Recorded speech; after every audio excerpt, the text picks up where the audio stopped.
क्या आपको भी लगता है कि दुनिया की सबसे बड़ी समस्या सिर्फ आपके ही जीवन में है? आज की यह कहानी आपकी सोच को हमेशा के लिए बदल देगी। बहुत समय पहले की बात है, एक महाज्ञानी पंडित हिमालय की पहाड़ियों में कहीं रहते थे। लोगों के बीच रहकर वह थक चुके थे और अब ईश्वर भक्ति करते हुए एक सादा जीवन व्यतीत करना चाहते थे। लेकिन उनकी प्रसिद्धि इतनी थी कि लोग दुर्गम पहाड़ियों, सकरे रास्तों, नदी झरनों को पार करके भी उससे मिलना चाहते थे। उनका मानना था कि यह विद्वान उनकी हर समस्या का समाधान कर सकता है। इस बार भी कुछ लोग ढूंढते हुए उसकी कुटिया तक आ पहुंचे। पंडित जी ने उन्हें इंतजार करने के लिए कहा। 3 दिन बीत गए। अब और भी कई लोग वहां पहुंच गए।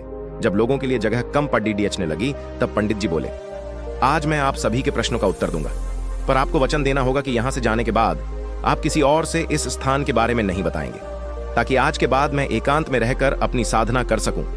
चलिए, अपनी समस्याएं बताइए। ये सुनते ही किसी ने अपनी परेशानी बतानी शुरू की, लेकिन वह अभी कुछ शब्द ही बोल पाया था कि बीच में किसी और ने अपनी बात कहनी शुरू कर दी। सभी जानते थे कि आज के बाद उन्हें कभी पंडित जी से बात करने का मौका नहीं मिलेगा, इसलिए वे सब जल्दी से जल्दी अपनी बात रखना चाहते थे। कुछ ही देर में वहां का दृश्य मछली बाजार जैसा हो गया और अंततः पंडित जी को चीख कर बोलना पड़ा, कृपया शांत हो जाइए, अपनी समस्या एक पर्चे पे लिखकर मुझे दीजिए। सभी ने अपनी समस्याएं लिखकर आगे बढ़ा दी। पंडित जी ने सारे पर्चे लिए और उन्हें एक टोकरी में डालकर मिला दिया और बोले, इस टोकरी को एक दूसरे को पास कीजिए। हर व्यक्ति एक पर्चा उठाता, उसे पढ़ता और सहम सा जाता। एक एक करके सभी ने पर्चियां देख लीं, पर कोई भी अपनी समस्या के बदले किसी और की समस्या लेने को तैयार नहीं हुआ। सबका यही सोचना था कि उनकी अपनी समस्या चाहे कितनी ही बड़ी क्यों ना हो, बाकी लोगों की समस्या जितनी गंभीर नहीं है। 2 घंटे बाद सभी अपनी अपनी पर्ची हाथ में लिए लौटने लगे। वे खुश थे कि उनकी समस्या उतनी बड़ी भी नहीं है जितना कि वे सोचते थे। दोस्त, ऐसा कौन होगा जिसकी लाइफ में एक भी प्रॉब्लम ना हो?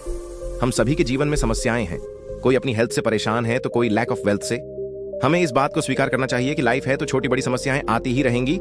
ऐसे में दुखी होकर उसी के बारे में सोचने से अच्छा है कि हम अपना ध्यान उसके निवारण में लगाएं, और अगर उसका कोई सॉल्यूशन ही ना हो तो अन्य प्रोडक्टिव चीजों पर फोकस करें। हमें लगता है कि सबसे बड़ी समस्या हमारी ही है, पर यकीन जानिए, इस दुनिया में लोगों के पास इतनी बड़ी प्रॉब्लम्स हैं कि हमारी तो उनके सामने कुछ भी नहीं। इसलिए ईश्वर ने जो भी दिया है उसके लिए थैंकफुल रहिए और एक खुशहाल जीवन जीने का प्रयास करिए।